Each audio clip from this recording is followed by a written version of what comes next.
In 1983, 241 Americans died in the Marine barracks bombing in Beirut, Lebanon. Israel's assassination of Imad Muniyeh, the mastermind behind that bombing, is one reason why many consider Israel's intelligence services the best in the world. A new book tells why. The book is called Rise and Kill First: The Secret History of Israel's Targeted Assassinations. Award-winning journalist Ronit Bergman told CBN News the title comes from an ancient Jewish writing he heard quoted by members of Israel's intelligence services. They used the phrase from the Babylonian Talmud, which says, if someone comes to kill you, rise up and kill him first.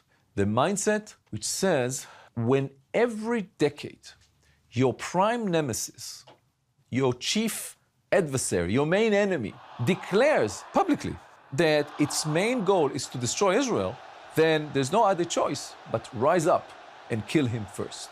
Since its founding, that's been the public goal of Israel's enemies, from Saddam Hussein to Yasser Arafat to Iran's Mahmoud Ahmadinejad. All of these, when they are your enemies, you will do whatever you can to defend your country and your people. Bergman says after the Holocaust, Jews followed three lessons that permeate Israel's intelligence services. First is that there will always be a Gentile who is after us to kill us. Second, all or most of the other Gentiles will not help, so we can rely only on ourselves. And third is that we need to have a safe haven, a refuge, a country of our own to defend it, and to defend it with all means possible. In his book, Bergman explains the secret that makes Israel's intelligence the best in the world. But there's one extra thought, and that thought is that they are the guards on the wall.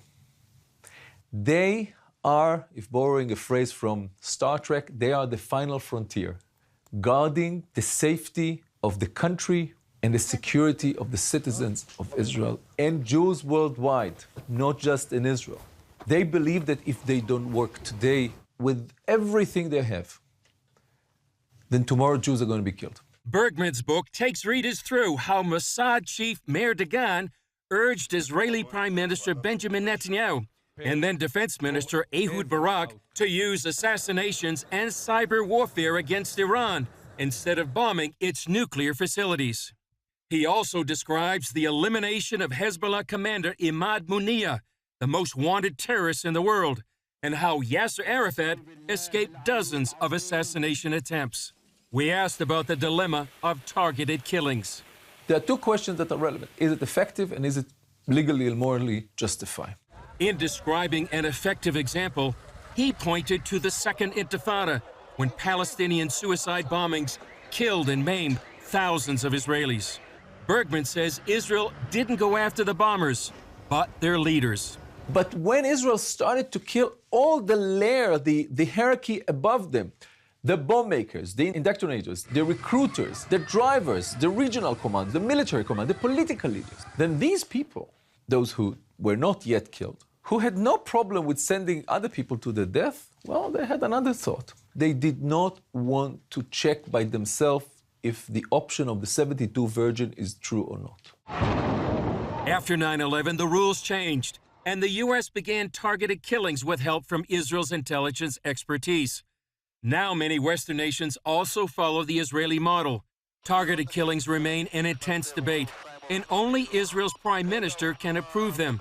Yet with all its success, Bergman quotes one ex-Mossad chief who summed up their dilemma. At the core of what we did every day in Mossad was that dilemma of what does a democracy under grave threats allow itself to take and do to defend its citizens, while it knows that it unfortunately might violate other values.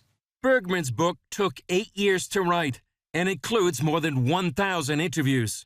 On the eve of Israel's 70th anniversary, Bergman, the son of two Holocaust survivors, sees it as a contribution to the ongoing remarkable story. Sometimes I walk in the streets of Israel and I say, this is really a miracle. I think what was achieved here during the last 110 years, since the early 20th century, cannot be described as nothing but a miracle.